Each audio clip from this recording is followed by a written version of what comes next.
माझा विषय सावित्रीबाई फुले.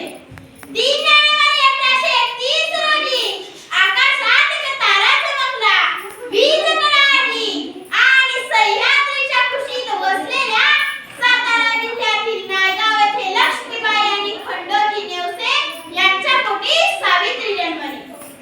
पुढे जाऊन सावित्रीबाईंचा विवाह ज्योतिबा फुले यांच्याशी झाला. ज्योतिबांनी त्यांना लिहायला वाचायला शिकवले आणि पुढे जाऊन या भारत देशाला the first woman teacher of India म्हणजे भारताच्या पहिल्या महिला शिक्षिका मिळाल्या.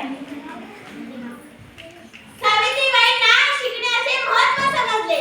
ज्या काळात सावित्रीबाईंनी मुलींच्या शिक्षणाची व्यवस्था सुरू केली त्या काळात मुलींना शिकवणे म्हणजे पाप समजले जाईल आणि हे पाप सावित्रीबाई फुले या करत होत्या.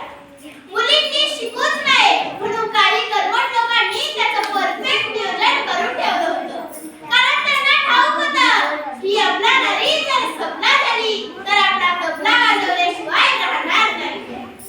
सावित्रीबाईंनी आपल्या पतीसोबत इसवी सन 1848 मध्ये पुणे येथील भिडेवाड्यात मुलींची देशातील पहिली शाळा सुरू केली. कारण सावित्रीबाईंना ठाऊक होतं सावित्रीबाई जेव्हा शाळेत जात असायच्या त्या कर्मठ लोकांनी त्यांच्या अंगावर चिखल फेकला, शेण फेकले, दगडी फेकले, त्यांच्या अंगावर हल्ला केला. परंतु सावित्रीबाई डगमगल्या नाही, त्या घाबरल्या नाही. कारण त्यांना ठाऊक होते शिक्षणाने सामर्थ्य प्राप्त होते आणि या देशाची नारी शिकल्याशिवाय, या देशाची नारी सामर्थ्यवान झाल्याशिवाय हा देश प्रगतीपथावर जाणार नाही. सावित्रीबाईंचा हा संघर्ष पाहून मला सुरेश भटांच्या काही ओळी आठवतात. भिजलो तरी आज मी, हा माझा अंत नाही. भिजलो तरी आज मी, हा माझा अंत नाही. पेटेल उद्या नव्याने, हे सामर्थ्य नाशवंत नाही, हे सामर्थ्य नाशवंत नाही. छाटले तरी पंख माझे, उठावले हमी.